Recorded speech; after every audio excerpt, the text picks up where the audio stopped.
Well, good afternoon, everyone. I get everyone's attention. Thank you. I'm Mayor Ted Betancourt, and it's great to have all of you here today for a very important message that we wanted to get out to everybody, and very grateful that all of you are here, braved the weather, and joined us. We have an all-star lineup of people who are going to be speaking about this particular type of fraud that's going on, and certainly available to answer any questions you have. But again, very grateful to have all of you here. I'd ask that you turn down your cell phones if you have those, if you wouldn't mind doing that before we begin. We are going to be on Peabody TV, so this will be broadcast out to a lot of people that weren't able to make it here today, and we'll be able to watch it at home and be informed as well. So I'm always amazed by the level of fraud and scams and swindles that are out there. It's always amazing to me what the criminal mind comes up with and things that take place. And I've often wondered, and I'm sure many of you have as well, if those same people put their thoughts and efforts behind something positive, some wonderful things could really happen. But they don't. It's the criminal mind, and they're always looking for ways to take advantage of people and to steal money and to take from others. And it's dangerous, and oftentimes it's directed at the vulnerable people of society, and it's very scary in so many different ways. And thankfully, we have a lot of tools in our community, a lot of people looking out for our community, all the residents of our city across our nation that are looking out, doing the very best they can with our police department, our district attorney's office, our state auditor's office. We have people here in the city with our Triad Council here at our Council on Aging that do an amazing job for people, security across our city. But the best tool that we can use is information and getting that out to everybody, making sure that you have information as to what's taking place, the scams that are out there, the phone calls you may be getting, just to be on guard and aware of what's taking place. That's the best tool that we can provide, and that's why forums like this are so important, to be able to come together and talk about what's out there. I wanted to thank our City Councilor, Julie Daigle, for helping put this together. Carolyn Wynn, our amazing director, and the great team here at Council on Aging for hosting us and allowing us this opportunity to get the word out to everybody as best we can. And we'll be following up with this. We as a City Council just recently banned these crypto ATMs, and we're just trying to get that information out to everybody. So again, very grateful to have all of you here. And it's my pleasure to introduce somebody who's doing a great job and a true watchdog for our community and the communities across Essex County. Does an amazing job for us, our District Attorney, Paul Tucker.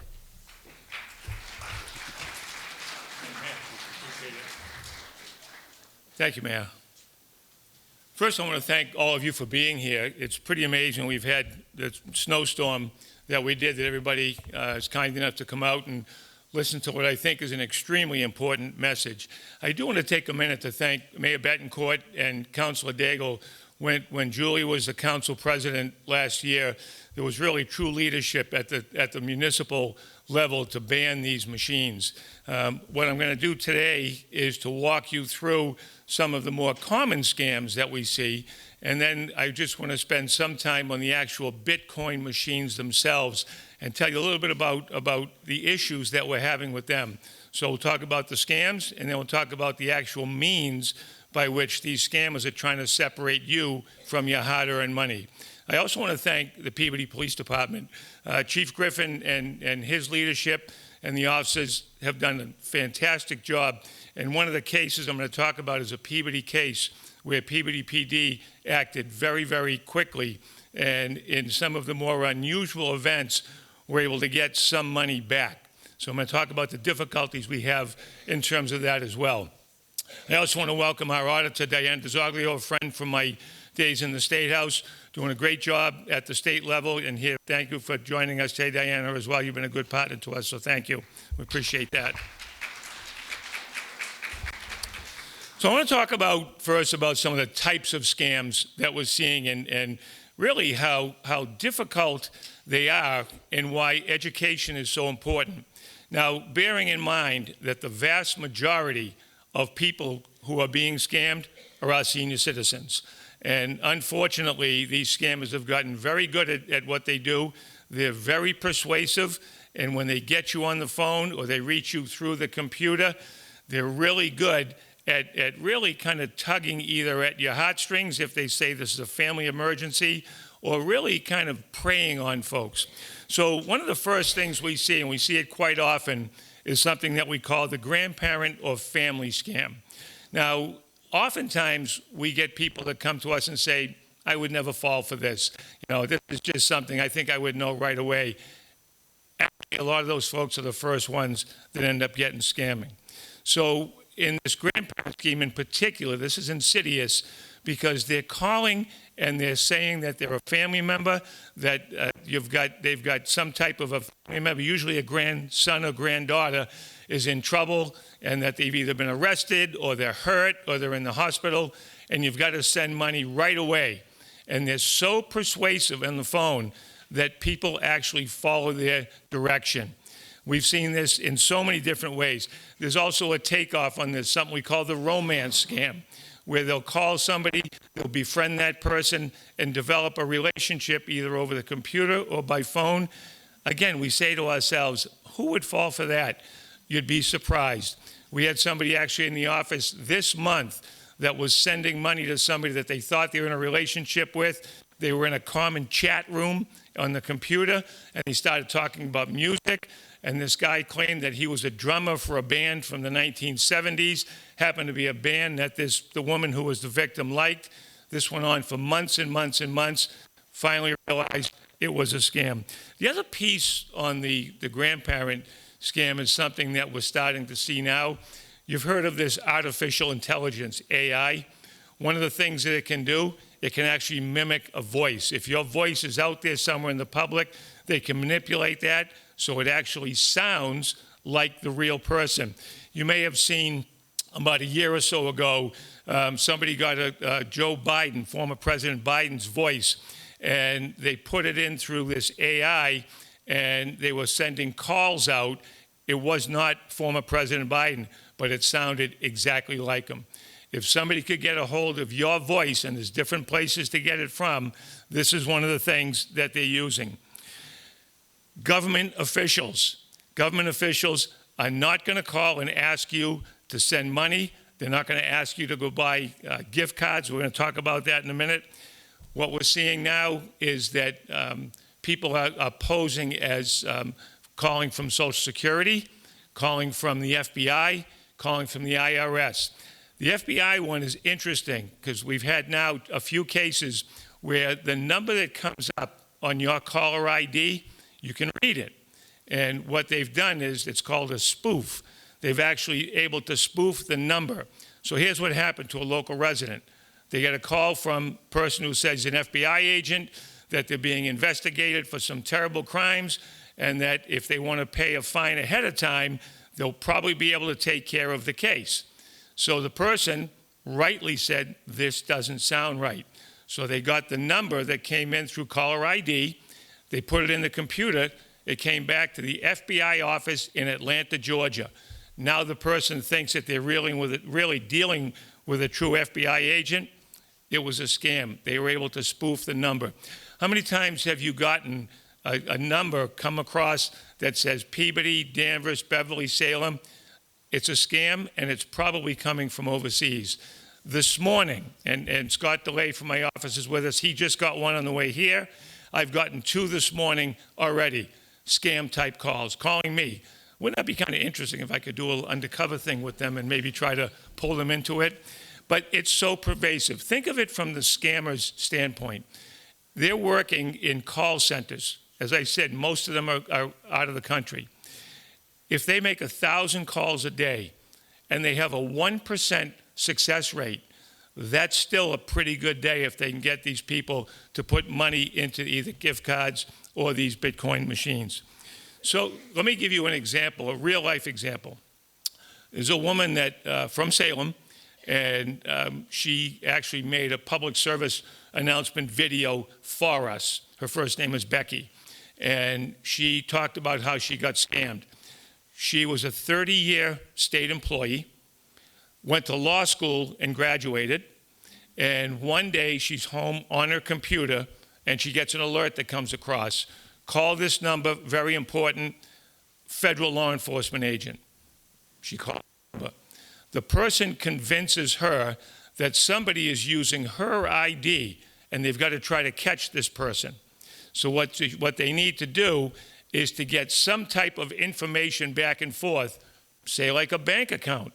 So if they would give the bank account number, they could really try to pull this other person in that's using her information. Well, it's a scam all the way through. Here's what ends up happening. Becky, who said to herself 100 times, this doesn't sound right, ends up calling the number that came across on her computer. The person was so persuasive on the phone, convinced her to go to the bank and take $13,000 out of the bank, and then to go to an ATM Bitcoin machine at a gas station in Salem. Now, here's what's really difficult about this to understand. And Becky talks about this when she did the video for us. She's got this person on the phone who's very persuasive. And along the way, you're going to see these certain touch points where maybe this person could have been stopped. First stop is to go to the bank. She's got the phone up to her ear, and she's talking to the teller saying she wants to take $13,000 out of her own account. Now, here's where it gets a little difficult. That's your money that's in the bank, and the bank tellers can't tell you what to do with it. But we've done some pretty good educational outreach. So the teller starts questioning Becky. Well, what's it for? Scammer on the phone says, tell you buying a car. Becky says, I'm buying a car. And then they ask a few more questions. And the person on the phone walks Becky through all the steps. Becky gets her $13,000. She's then directed to go to a Bitcoin machine at a gas station, I said, in Salem.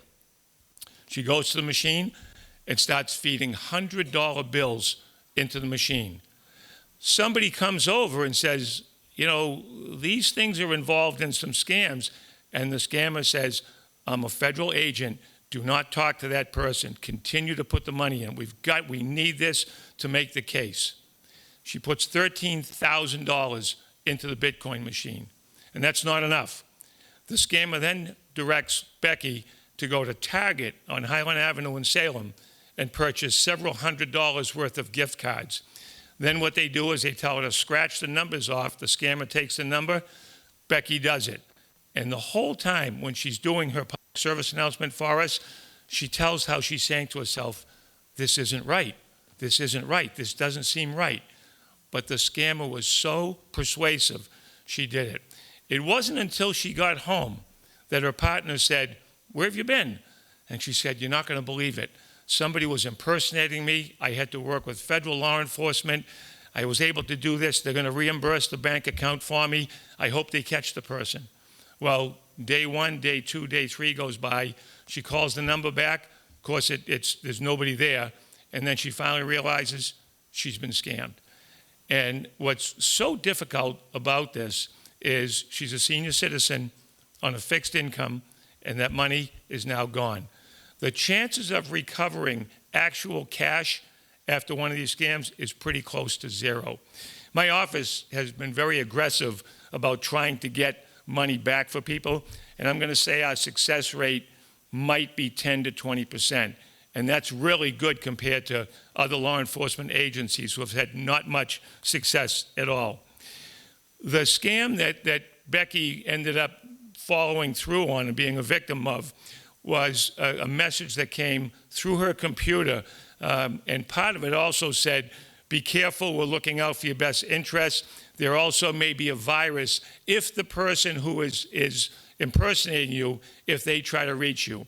And through all of that, and that's all it took for Becky to fall for this. She withdrew the money and it was gone. Second scam from Salem, over $100,000. Person who's retired has a Fidelity account, gets the virus alert through his computer, starts to get the messages, the money's been moved, you've got to move this money, and it was really a terrible thing they said. They said, you've been accused of being involved in child pornography. We don't think you did it, but we need to make sure, and as a sign of good faith, you've got to start moving this money around. Fell for it completely. This gentleman is out over $100,000. In all of these, many of us say to ourselves, I would never, ever fall for that. If you've got to admire one thing about the scammers, they're good at what they do. And I say that in a backhanded way. They're really very good at what they do. Let's talk about the machines themselves. These machines are designed to look just like ATMs. We all go to the ATM. Sometimes my wife says I actually go too much. But what does it do? It gives us a comfort level. We use the ATMs, we trust them, we put our card in, we get our money, we get a little receipt. So it's by design that these machines are made to look like that. Now, here's the problem. Once that money goes into the machine, they tell you it's a Bitcoin wallet. You'll be able to access it. We'll give you a receipt for Bitcoin. Once it's in there, it's pretty much gone because it travels through these wallets. And not to get too deep into the technology, but there's a series of transactions that take place. So when my office gets involved, we might be able to track the first one, maybe the second, but there's so many multiple transactions that go on, we pretty much do not have much success at all in trying to track them down. The way these machines operate, the owners of them put themselves out as legitimate business people, and they are to the extent that they're in the Bitcoin machine business. They'll approach stores, usually retail stores. Usually it's a 7-Eleven, a Richdale, a gas station, and we've seen them all across. There's about 700 machines that we think in Massachusetts. And let me just give you a percentage of an investigation that was done in the state of Iowa. In Iowa, there were multiple of these machines. They did a study, and they found that over the course of several years, 98% of the activities that took place with these Bitcoin machines turned out to be fraudulent. Only 2% were legit, that somebody went in and actually wanted to buy or invest in Bitcoin. So in my office, we're very aggressive in Essex County about trying to, number one, educate folks, which is what we're doing here. Two, encourage people to come in if they think they've been scammed, to come in right away. The quicker that we can get on this, the much better success rate we would have. One of the things that we've also done is we have been looking to go city to city by municipalities, and I have to give Peabody great credit, leadership by the mayor, by Councilor Daigle and the council. Scott DeLay, who's here with me, is our chief legal counsel. Scott and I went to the Peabody City Council, made a brief presentation with Sergeant Betancourt and Chief Griffin, and the council acted quickly. What we're looking to do is to make it hard for these scammers to operate, make it hard to access these machines. I think the number in Peabody was somewhere maybe a little over a dozen, 12 to 15 of these machines. We've gone to Gloucester, where they did the same thing. They banned them there. Ipswich, Marblehead is now looking at it. Now, it's not the end all, because you're still going to be able to go to a machine somewhere. But what we're looking to do is to hit a pause button. So if you're in Peabody and you're directed to go to a Bitcoin machine, now there's no longer any machines in Peabody, you might be directed to go to another city. What we're hoping for is that pause time in between. The alleged victim, the person who may be victimized, may talk to somebody. They may say, I've got to go to Topsfield, or I may have to go to Methuen. There's a better chance that we might be able to stop that scam from taking place. I mentioned earlier about folks that work in the banking industry, particularly tellers who are on the front lines. It's a tricky balance for bank employees. They can't tell people what to do with their money. I mentioned that. But they also don't want to be complicit in this and just kind of turn their head.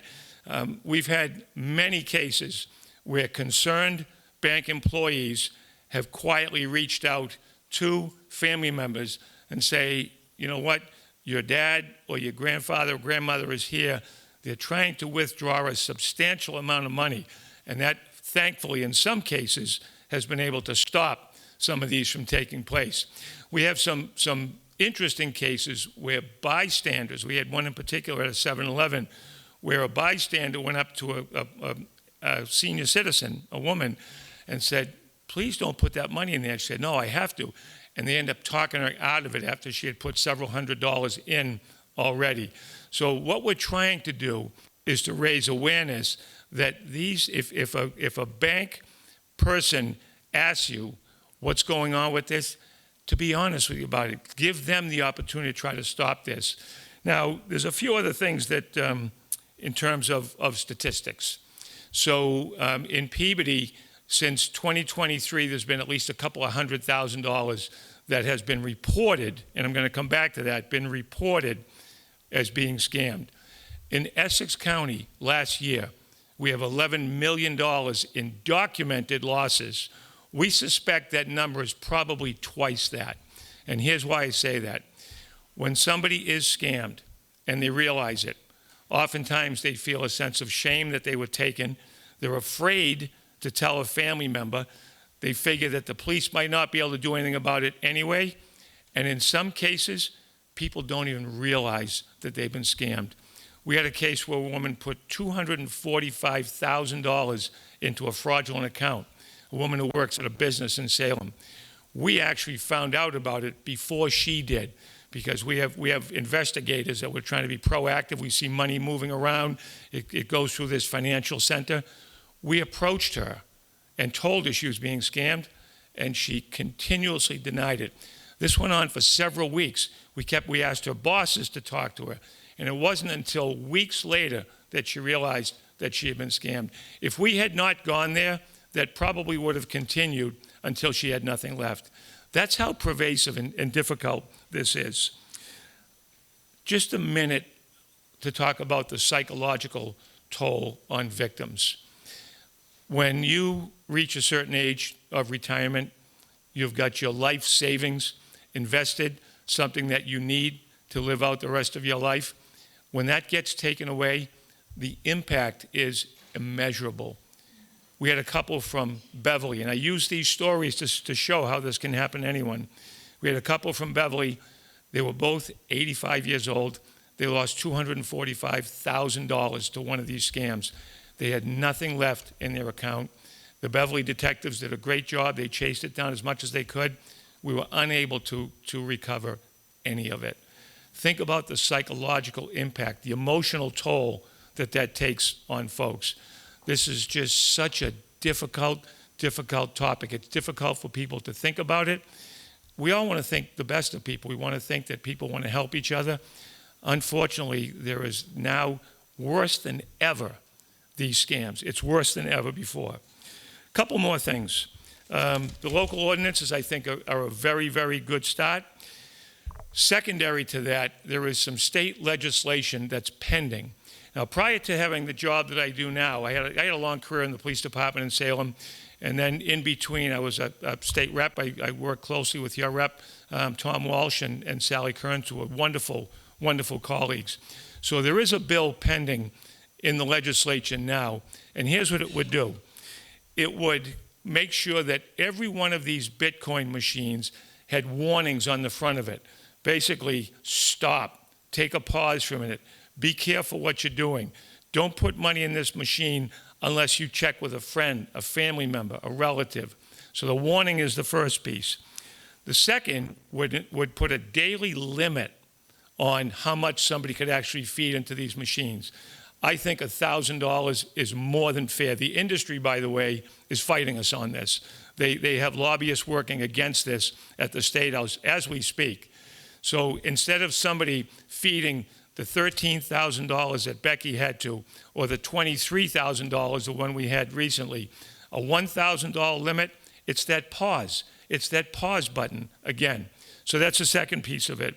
The third would say that the Bitcoin companies would have to refund anybody that suffered a fraudulent loss. Now, they're fighting us big on that one, but I think that's fair enough. If they want to get into the business of putting these machines out there, knowing that these things are basically a portal for scammers, then there has to be a price to pay for that as well. The last piece, equally as important, is the hidden fees involved. And this, I think, is just so awful as well. When you go to an ATM machine and it's not at your bank, it'll come right up on there. You still want to proceed? This is $3 or $5 transaction fee. You can hit yes or no.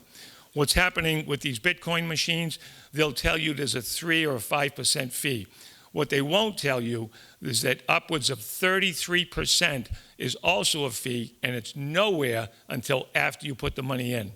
So 33% of that is going somewhere else, and it's nowhere. So I think those fees should be lowered to what we would traditionally pay, which is a small fee for the use of the machine. Now let's talk for a minute about prevention. First of all, no government agency, whether it's the FBI, the IRS, Social Security, they are not going to come to you and ask you to participate in some type of a scheme, even when they tell you it's to try to catch somebody. They are never, ever going to do it. You know, I saw a public service thing that Mass Bankers put out not too long ago. Very simple ad. All it said was, would a bank teller or a bank person really ask you to do that? Very simple. Would somebody in a bank really ask you to do that? Would a scammer really come to you, this is when you want to know it's a scam, and figure out that you're being scammed? The banks, I think, have done a pretty good job for this. Next, under prevention, gift cards. This is one of the major ways, and it's not just what I've talked about here, it's lots of other people that try to get in this. They'll have you go up to a Target, to Kohl's, places that sell these gift cards. They'll get you to buy them. They'll get you to scratch off the codes, and they'll use them immediately. We're finding, we actually just interrupted one of these organized scam groups using gift cards. It was from overseas, but it was based in New York City. And it's in the millions and millions of dollars. Nobody in any government agency or legit place would ask you to buy gift cards and give them the number from it. Phone persuasion. This, to me, is where it all begins. If you answer the phone and somebody is asking you to do something with your money, be aware. Be sensitive to it. And I say, make sure that the little voice in the back of your head says, this is probably not right, and listen to it. You know, so many times I get on my phone, this is so-and-so from the police, National Police Benevolent Association. I get that all the time. And sometimes I kind of feel like I'm gonna try to get to the bottom of this with them. It's a scam. It's a scam, and what they try to do is they try to get you to say, you know what, police and firefighters, they do a great job. Maybe I can help them out. These phone solicitations, some of them, a very, very small amount, might be legit. But it's incumbent upon all of you, either yourselves or a family member, to do some research. There's a couple of different websites out there that'll tell you, yes, this is legit, no, it's not. Don't be afraid to do a little bit of research. We're good people. We want to help others. You know, we want to help agencies that are doing really good work. Just make sure you know where your money is going. I call it stop, verify, and report if you are the victim of a scam. The police departments, I think, are doing some really good, strong work now. They're very sensitive to this. They're being proactive. We have a great police department here in Peabody, and the work that the investigators are doing there, but they need you to help. They definitely need the public's help as well.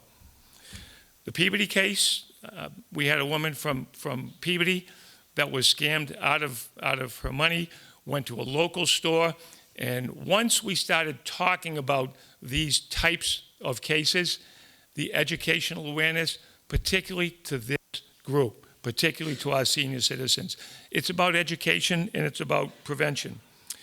In a particular case, there was a virus alert that came through her computer, again, and they try to make it seem like they are a government agency, or this particular one was Microsoft, that it was Microsoft, that they needed her to cooperate.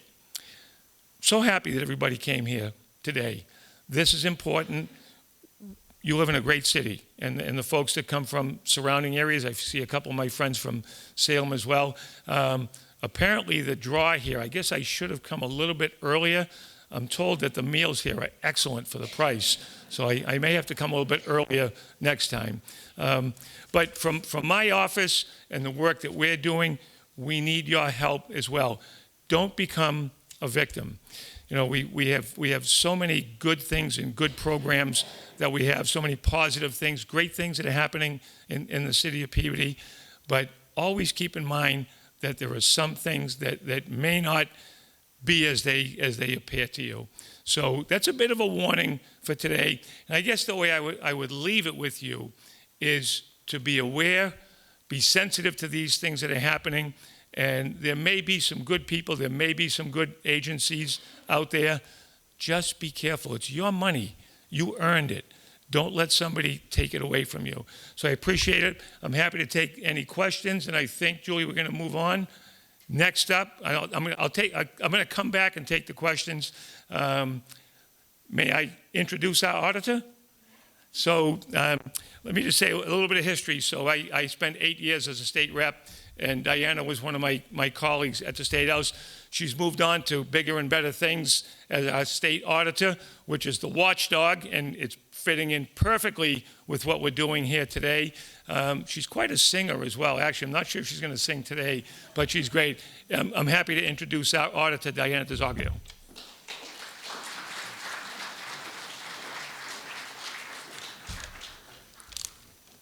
Good afternoon, everyone. I said, good afternoon, everyone. It's great to see everybody in Peabody here today. I am so excited, and first and foremost, I just want to say a huge thank you to Carolyn. Is Carolyn in the room today? Where is she? She's right. Carolyn, can everybody please give a round of applause to your amazing director, Carolyn, for hosting us here today. We only have the opportunity to come together like this because you have an amazing director here at the Council on Aging. So thank you so much to all the staff, all the volunteers, everybody who helped to put this together. I also see Mayor Betancourt back there. I know we're going to be hearing from him shortly. And I do want to recognize one of your local city councilors, Julie Daigle, who also happens to work in my office. Great to see folks out here. And D.A. Tucker, thank you so much for the gracious introduction. D.A. Tucker and I did have the opportunity to work as legislators together. I served in the House of Representatives as a state representative for 6 years. I then served as a state senator for 4 years. I represented a district nearby, not too far away, in a place called the Merrimack Valley. And I come from the great city of Methuen, and I represented the communities of Methuen, Lawrence, Haverhill, North Andover, all the way up to Newburyport during my time in the legislature. And I want to thank Paul for his service in the legislature then and for his service now as DA. DA Tucker has been really, really great when it comes to following the law and having his agency be audited. And we really appreciate that, friends. It is, thank you, Debbie. It's turning into a bit of a rarity these days in Massachusetts. But we want to thank him and his team for their cooperation. We did a recent audit, identified some areas for improvement. That's what audits are there for. And DA Tucker's staff and the DA were incredibly welcoming to our auditors. They helped to facilitate all aspects pertaining to the audit. We were able to do our jobs, get in there, move on, and make sure that there's transparency and accountability in our state government. So DA, you know what, you actually said something. I just want to thank you for your work on this too before I get into what my office does. About these scam calls. Friends, it's not just the senior population, obviously, that's being targeted with this. I know you all know this, but I just got a call as the state auditor for Massachusetts on my cell phone with a person who was screaming at me, essentially, telling me that my phone bill and my internet service was going to double if I didn't immediately, by the end of the day, call a different number and pay $1,000 with my credit card and immediately do this. And then the promise was that my bill, if I called in time to take advantage of this great deal, that I was going to only pay half of what my bill currently was. So I thought to myself, man, if I just pay in advance, I can get out of this and I don't have to have my bill doubled. Sounds like a great deal. I'm so grateful I picked up the phone.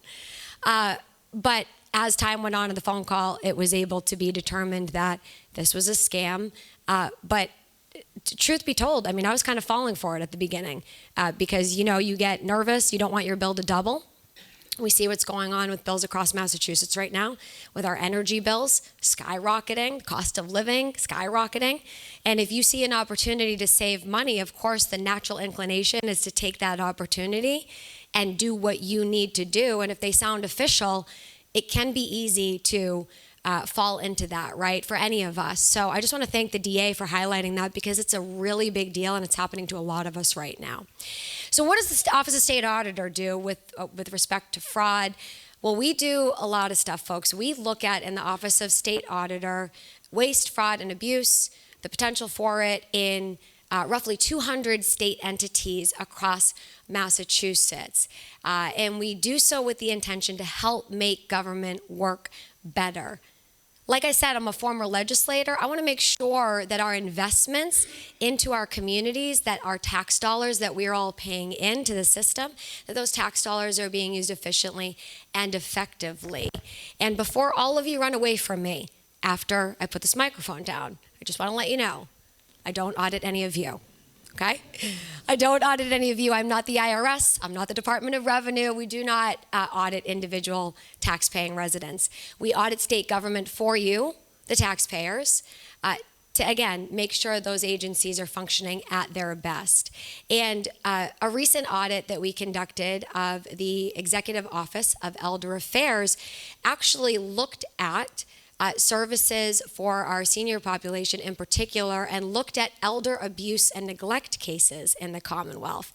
And we looked at how the administration was overseeing these cases of alleged elder abuse and neglect. Now, a lot of folks know as you age, you might start to lose some of the functions that you previously had, whether it be mentally speaking, physically speaking, or both.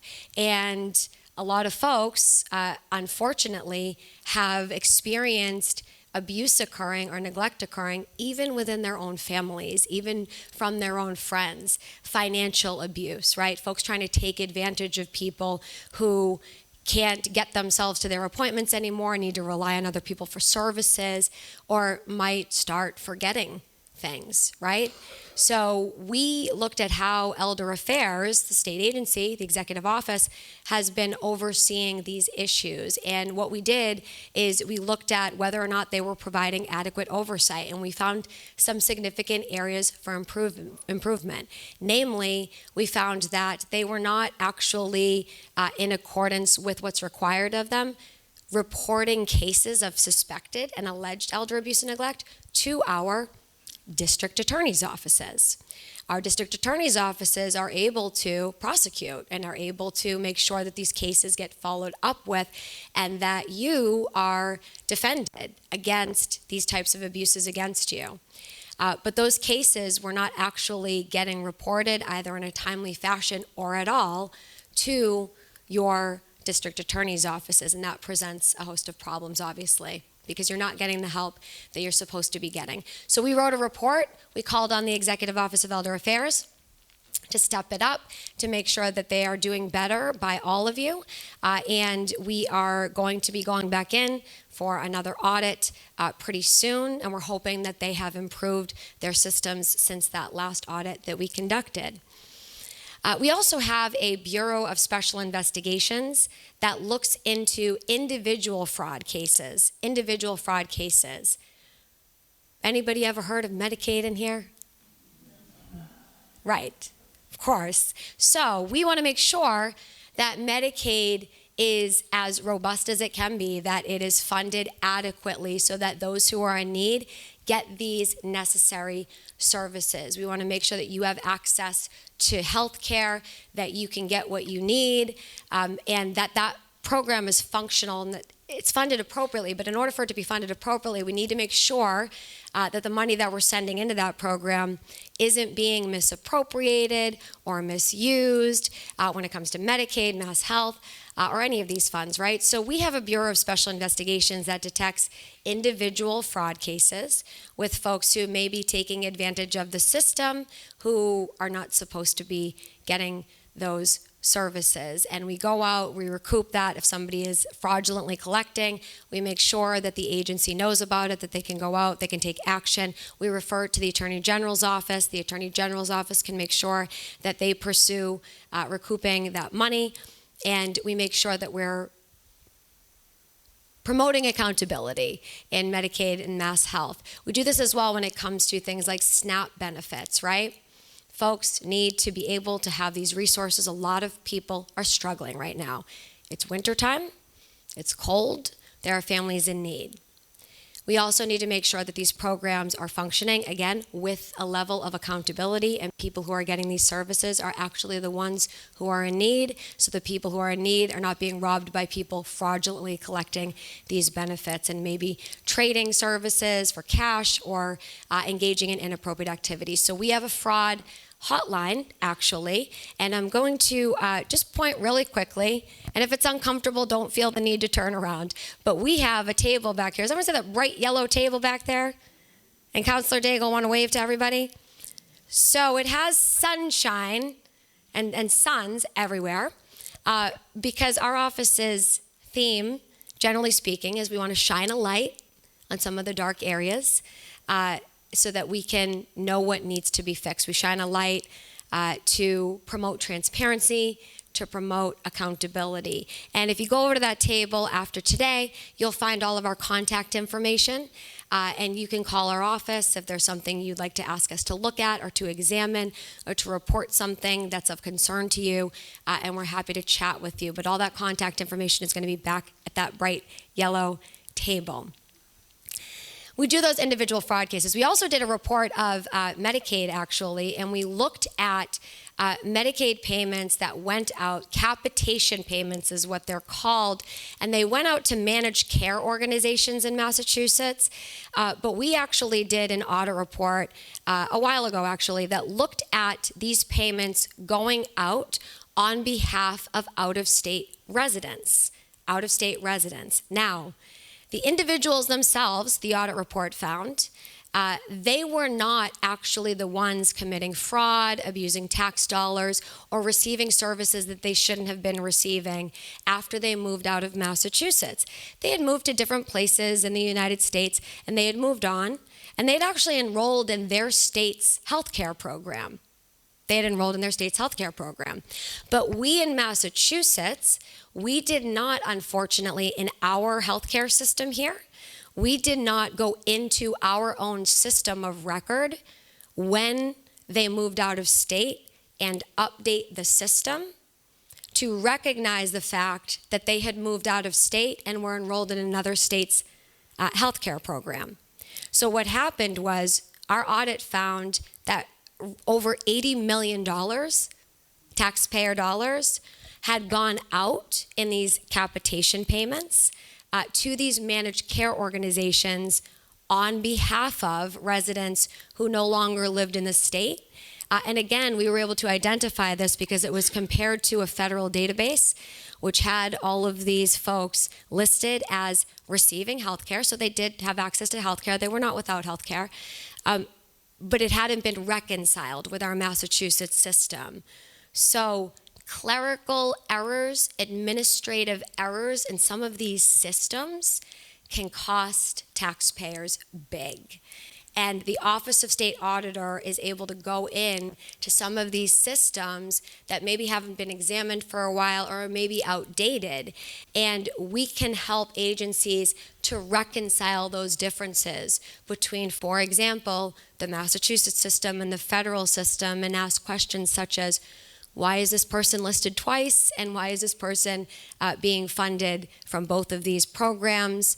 And do they still live here? Right? So we can ask those questions and we can promote some accountability there so that the millions of dollars that are paid on behalf of folks who are getting health care in a different state now, we can reinvest those dollars appropriately and not send them out to these managed care organizations on behalf of people who don't live here, and make sure that the residents of the Commonwealth are getting these services, right? So we were able to identify some of those challenges and to make recommendations, and we are hopeful that Mass Health, Medicaid, and the Executive Office of Health and Human Services is adopting a lot of these recommendations.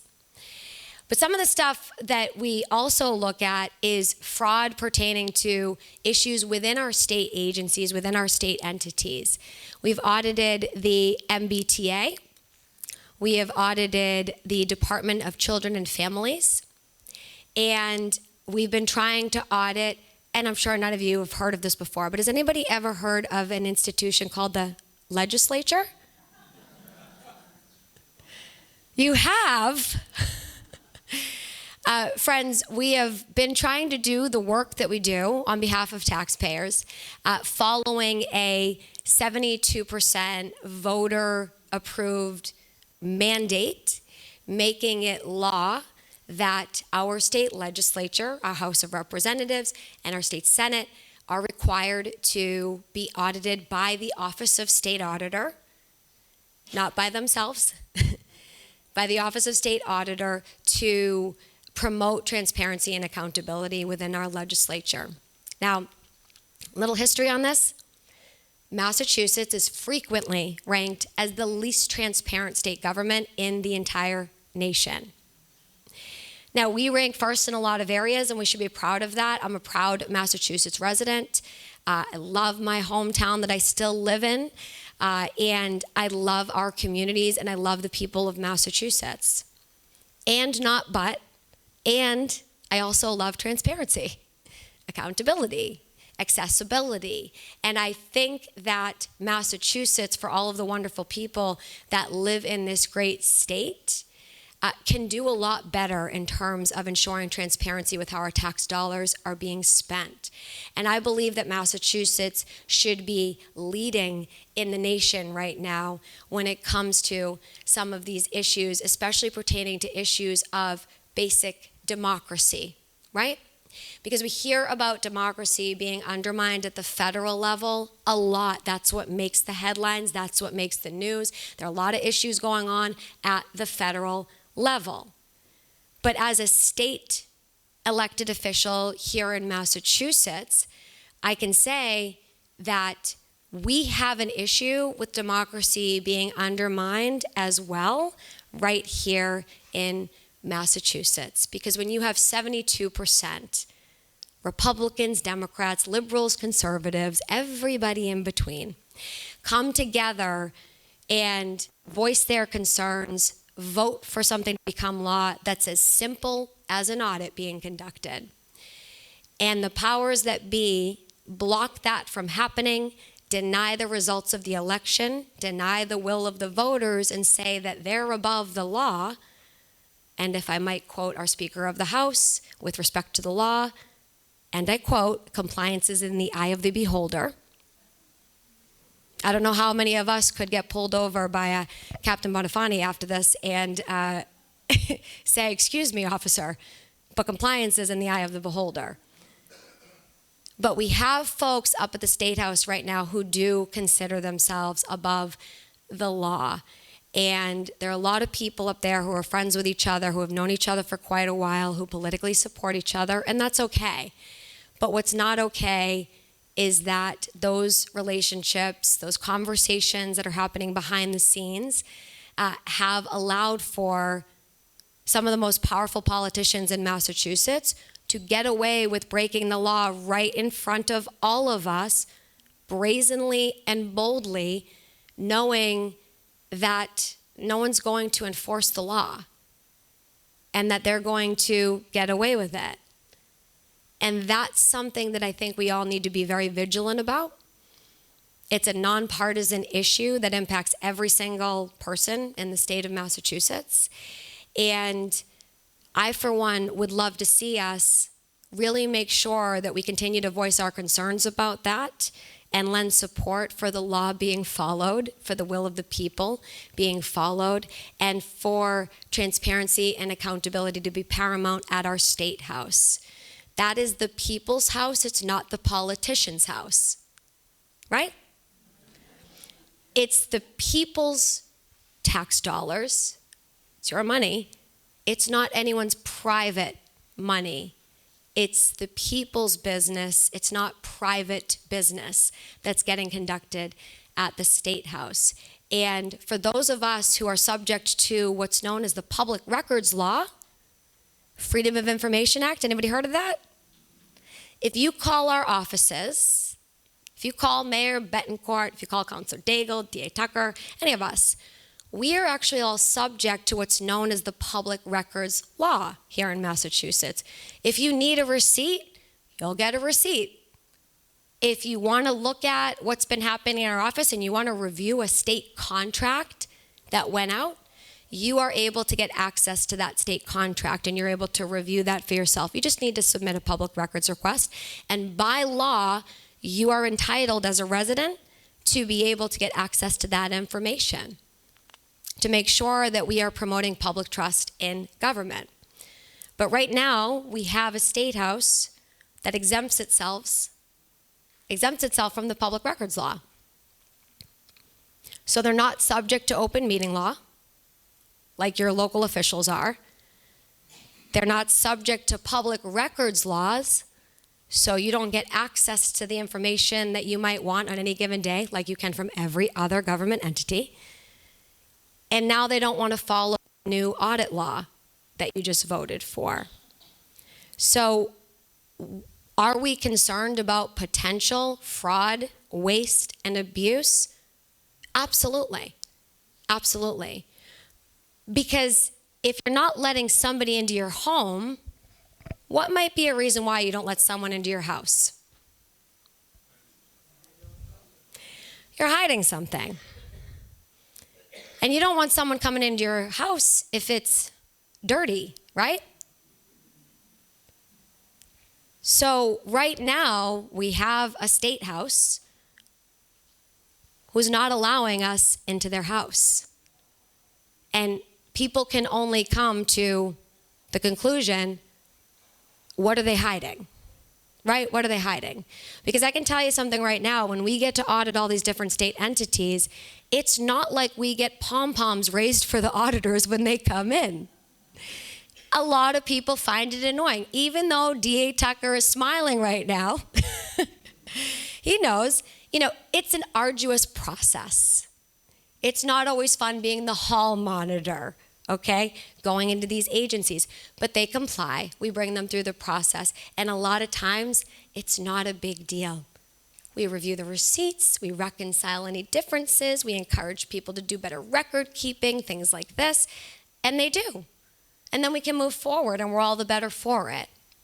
But if you're not giving access to your basic financial receipts and state contracting information, why not? What's there to hide? Why is it such an awful thing to request financial receipts that allow our office to see if what you're claiming you spent your money on is actually what you spent your money on? And those are the only records, friends, that we've actually requested. We've only requested financial receipts and state contracts. Those are only administrative records and business records. They are not about legislative business. It doesn't interfere with the work of the legislature. My auditors are not walking into the House of Representatives and seating themselves in the position of state reps or senators and voting on their behalf. Certainly not. That's crazy. What they are doing is they're trying to get the documents and the records associated with their financial expenditures, and they're being told that it's unconstitutional for them to do so. And that's unacceptable, friends. The Constitution is there to protect the people, not the politicians. Constitution protects you, the people, we the people. And we need to make sure that we're staying vigilant about that. So I would ask that as we pursue individual protections on ourselves with respect to fraud and waste and abuse, that we also keep it in mind what's happening in our state government right now with our state tax dollars, and that we hold our leaders to account with respect to following the law, following the will of the people, and being transparent in our financial dealings and contractual dealings. That, I believe, is the bare minimum, and taxpayers like you deserve that. I'm happy to answer any questions after we are done today, but I think that we are moving on to the next person. And then we're going to stick around, and I believe there's going to be a Q&A time, which I'll be happy to answer any questions. So just remember those questions, write them down if you want, and I'll come back. But right now, I'm going to introduce, thanks for that little clap back there, Deb. I appreciate you a couple times today. Right now, I am going to introduce a good Irishman, Captain Bonfanti, everyone.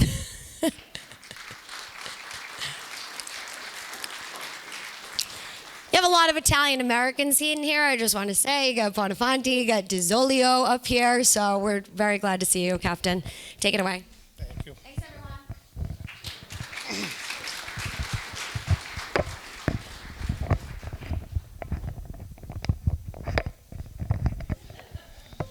Wow. So I want to first thank Chief Griffin. He sent me here today. My name is Dave Bonfanti. I'm a captain with the Peabody Police Department. It's nice to represent the chief and the department.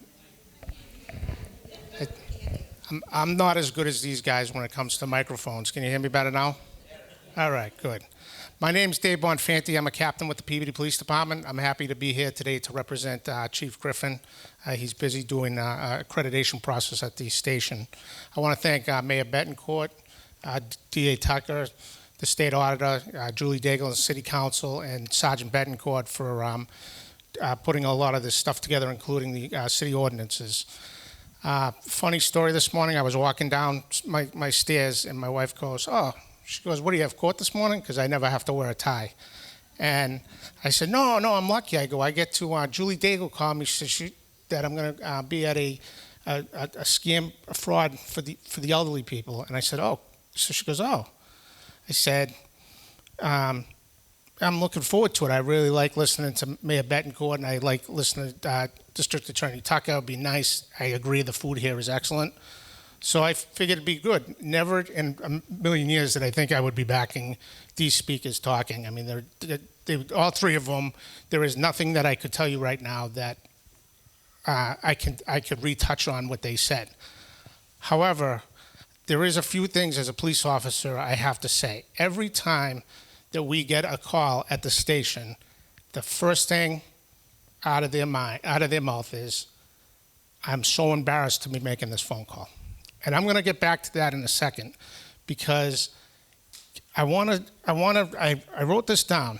Gift certificates, Bitcoin, and other virtual currency are not cash and are not protected.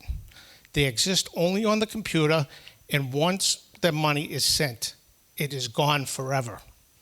That's why we have to be educated on this. It's gone forever. You could be the best detective in the world. You're not getting that money back. Some of the common signs I want to go over again, too, because I think it's very important, is urgent demand for money, claims from the IRS or other government, or Social Security, and requests for gift cards and Bitcoin. We do not, as a government agency, take anything like that, nor does anybody else. I think the district attorney hit it the best, right? Whenever there is a bad call at the police department, or there is an issue at home, the best thing you guys can do is slow down. Slow it down. If it doesn't seem right, it's probably not right. But the one thing that I'm going to ask you as a captain from the police department to help us is call us.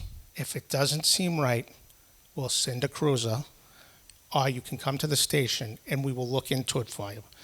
And then no one's going to be embarrassed, and you shouldn't be embarrassed, but let's get ahead of this. Let's be the community that we've always been in Peabody, and talk to your neighbors, talk to your mom, talk to your dad, talk to everyone, and get it out, because you could save someone's fortune. In closing, I want to thank you for letting us talk. Please come to the station. If you have any questions, call us. We'll be happy. I'm going to say it again. We'll be very happy to send a car, or we like visits at the police station. Rick, do you want to just go over things? Hey, everybody. I am Officer Cameron from Peabody Police, and I'm the Elder Affairs Officer. As the captain said, we're right in Peabody. We are your neighbors. We're all in this together. We're all trying to help each other out with the same things that we all face sooner or later. Scams and fraud They target people over the age of 60, especially in certain circumstances, but it reaches everybody. It doesn't matter what your age is. Sooner or later, we're all going to be affected by it. I've been affected multiple times. And as the captain said, the main thing you should do is never be embarrassed if you think something took place, if you think fraud took place at all. Call us immediately. Let us know what happened so that we can help you deal with it. We're all in this together. The last couple of years, as the DA mentioned, I have never had so much activity on my work phone, my cell phone, all my electronic devices. They are trying harder than ever in the last couple of years to get a hold of us however they can and to tell us false stories. The only thing a scam or a fraud is a false story. It's a lie, and its intention is to separate you from your money or your financial information or your personal information. They want to steal from you somehow. So be vigilant. Check all your accounts on a regular basis. If you see anything that doesn't look right, if anybody contacts you in any way, if it's online on the internet, if it's through email, if it's through the telephone, through regular mail, U.S. mail that comes to your house, or even if somebody shows up at your front door trying to sell you anything or tell you any kind of a story, please report it to us immediately so that we can help you deal with it, figure it out. And as the captain said, the main thing to do, whenever you think something doesn't sound right, whenever that little voice in the back of your head goes off, that voice is usually right. Listen to that voice and do the opposite of whatever they're asking you to do. And they usually ask you to do it at a fast pace. They'll try to make it seem like something negative is going to happen if you don't act immediately. That's a red flag. The best thing you can do whenever you're suspicious of anything or anybody acts like that, slow down. Stop what you're doing. Hang up the phone. Contact us. We will always help you figure it out. Contact the DA's office. Contact the Council on Aging. Anybody. We'll all get in touch with the right people. The point is, don't act. Stop what you're doing and check with somebody you can trust. With us, with your relatives, other people in the community. We all just want to help you figure it out, and that's the best way to protect yourself. Thank you.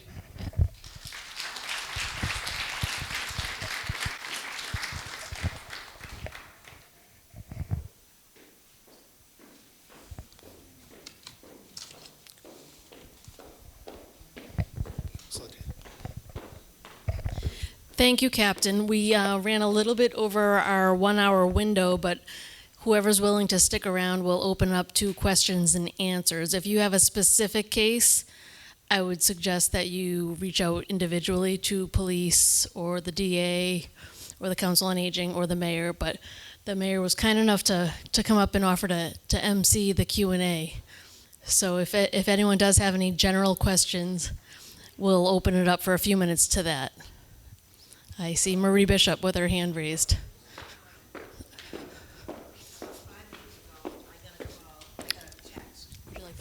My parish priest.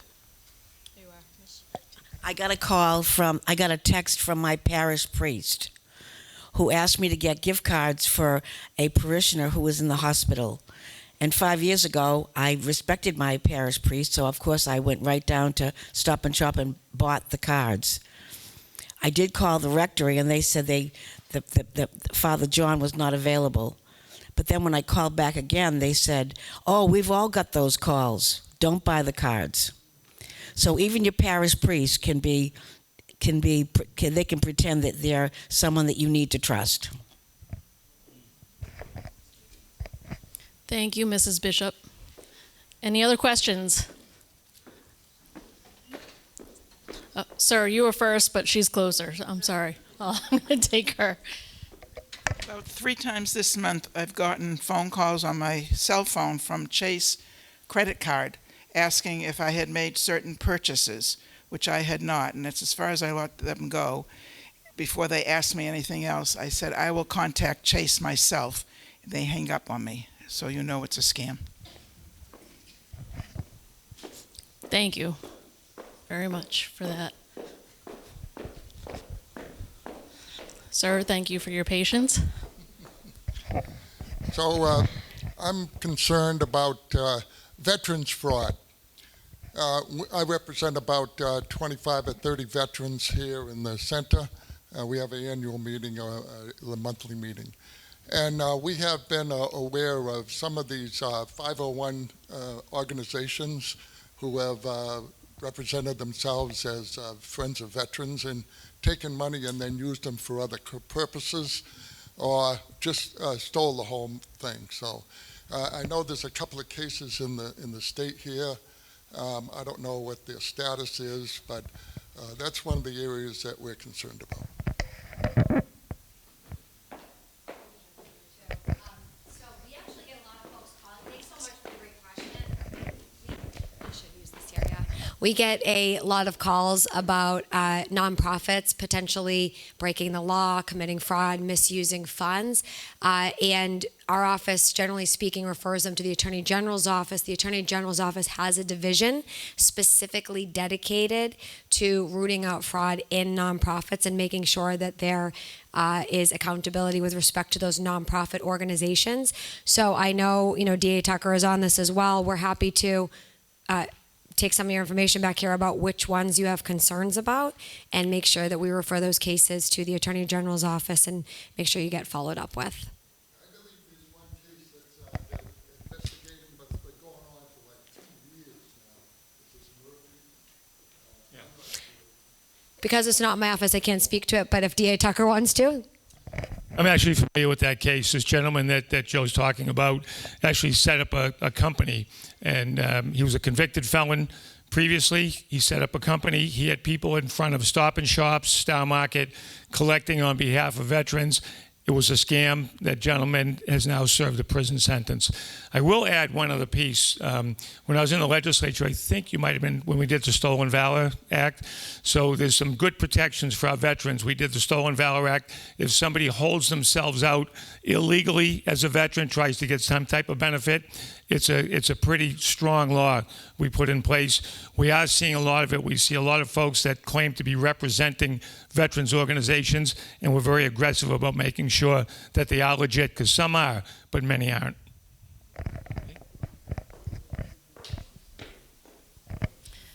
Miss with the beautiful sweater, did you have a question?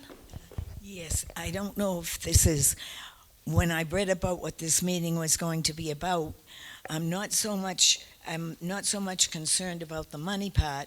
I'm concerned with the spam calls coming into the home. I'm retired from Verizon, and I worked for many years as an investigator, and naturally it doesn't even come into play because everything's digital today. Before, we did everything manually. But the point I'm getting at is, and I'm wondering if you people with the complaints that you take, or people that are sitting here, like people my age say, just hang up, and then what happens is nothing ever gets followed through.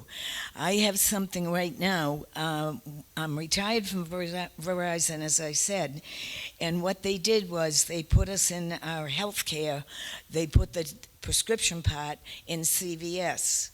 When CVS comes into my house, because I have automatic refill, it always comes in on a spam. Now, I've tried to follow it through, and it might seem minor to somebody else, but there has to be somebody here that also has, and it comes in, and, the question mark is either before or after.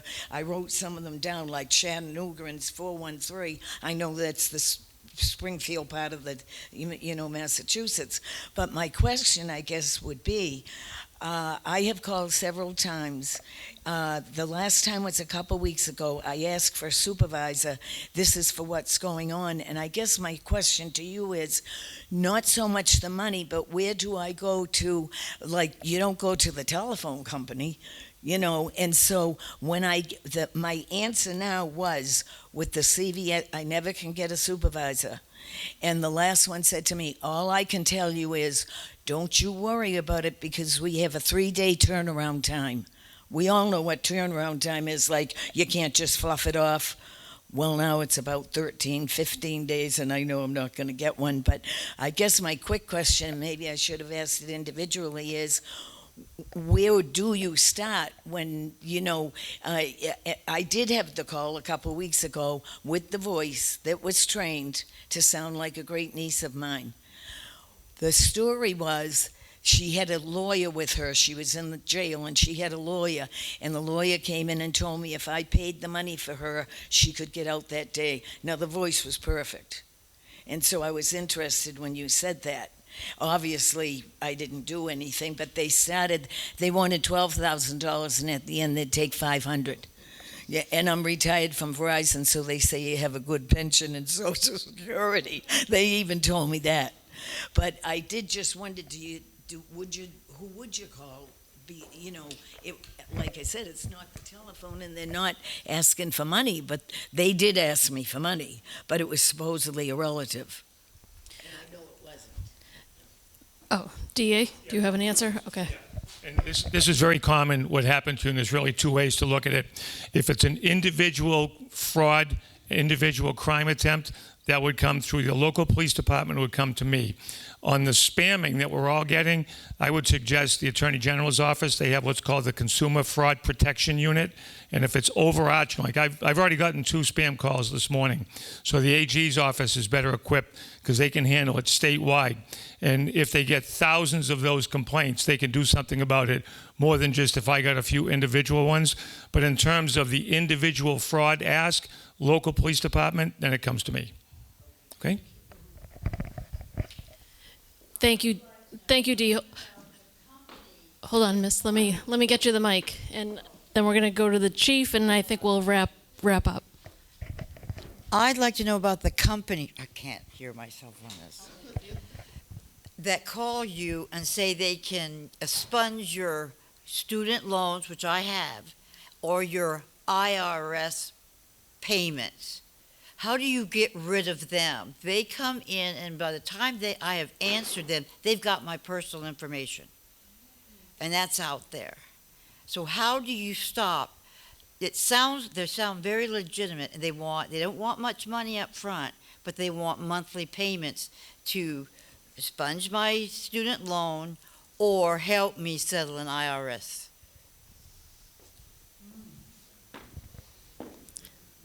While the DA and the auditor discuss this, I think this is clearly a very popular topic, and we've gone over our time. So I think we will continue this, but we might have a short-term answer. Auditor?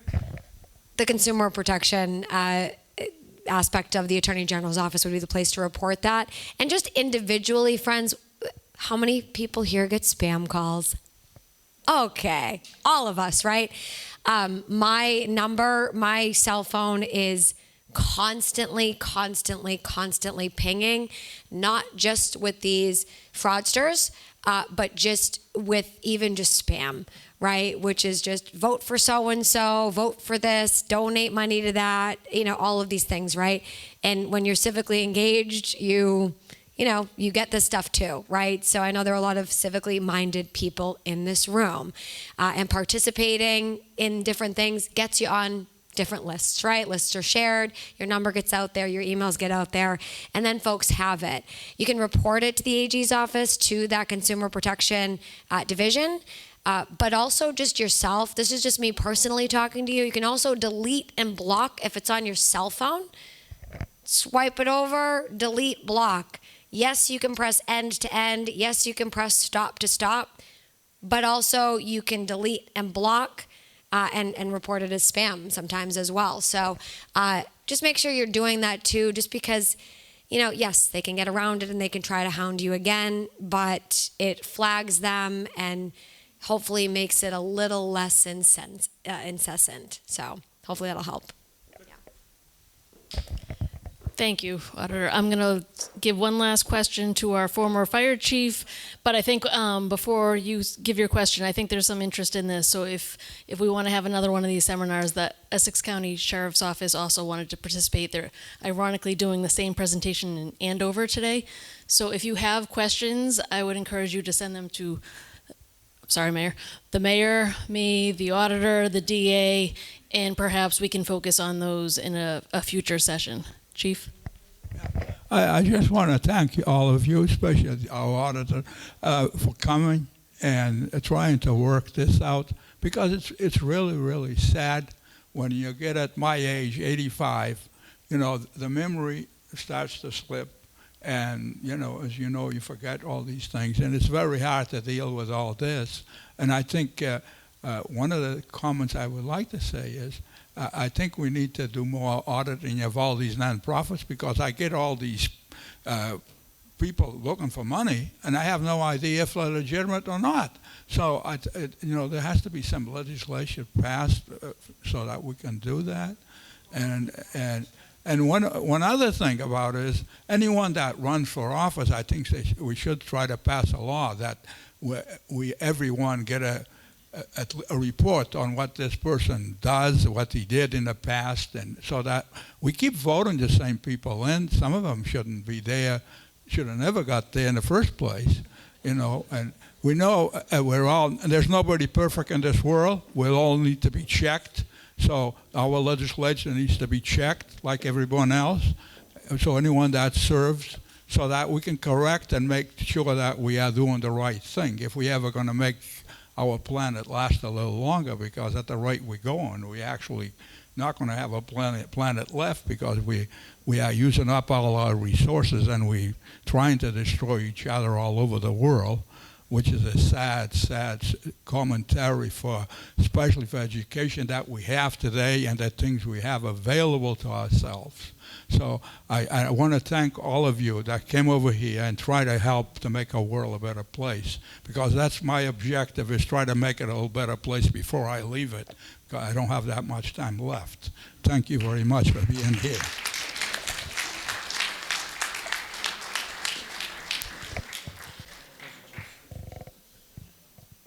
Did you want to respond really quickly to the audit question? I think you really summed it up, Chief. So thank you so much. I appreciate that final comment. Just with respect to the question regarding the auditing and wanting a lot more of these nonprofits to get audited, we can audit state tax dollars as it pertains to, from time to time, if they are expended in some of these different entities. The issue comes with actually our office is mandated by law to audit over 200 state entities at least once every 3 years, even those that are low risk. So sometimes we're making a trade-off for auditing a very low risk entity and having to, unfortunately, pass on the high risk entity that's not under the mandated requirements for our office. And that's why we are grateful that the AG's office does have that division for these nonprofits that's specifically focused on that. Again, if you have anything that you want to pass on, we'll pass it on to the AG's office.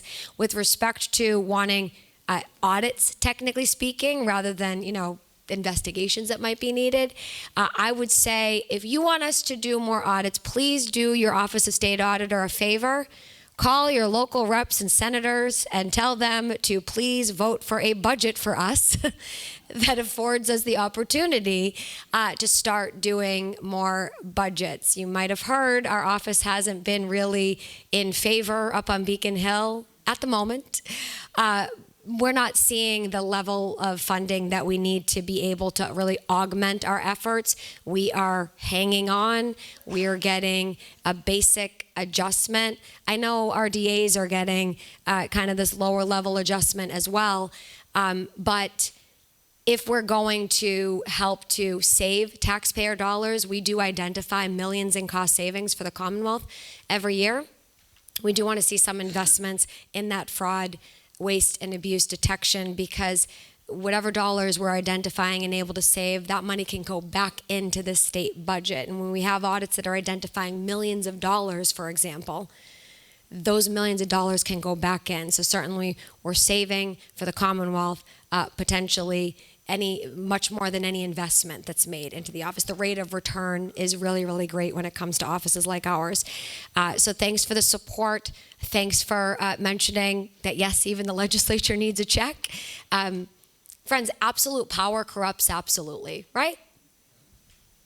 The age-old adage, absolute power corrupts absolutely. We live in a system of checks and balances where, we have checks on each other, and there are these independent offices that provide reviews, and we're all doing our best to make sure that occurs so that no one politician or no one agency or department or branch of government gets too powerful. So checks and balances is something that needs to be said more. Thank you. We have a fan right here. We appreciate that. But we need to have checks and balance in government. And you're going to hear a lot about separation of powers, constitution, all these things when you have these types of discussion. But I would go back to what you said, sir, Chief. Checks and balances, right? So thank you so much for that. I hope you all have a great day. I'm going to hang out at our table if you want to stop by and say hi. Thanks so much. I'm going to turn it back over to Julie. Thank you, everyone. Yeah, we'll be around for questions and comments. Thank you for coming. I hope you'll come back for another session. Be safe out there.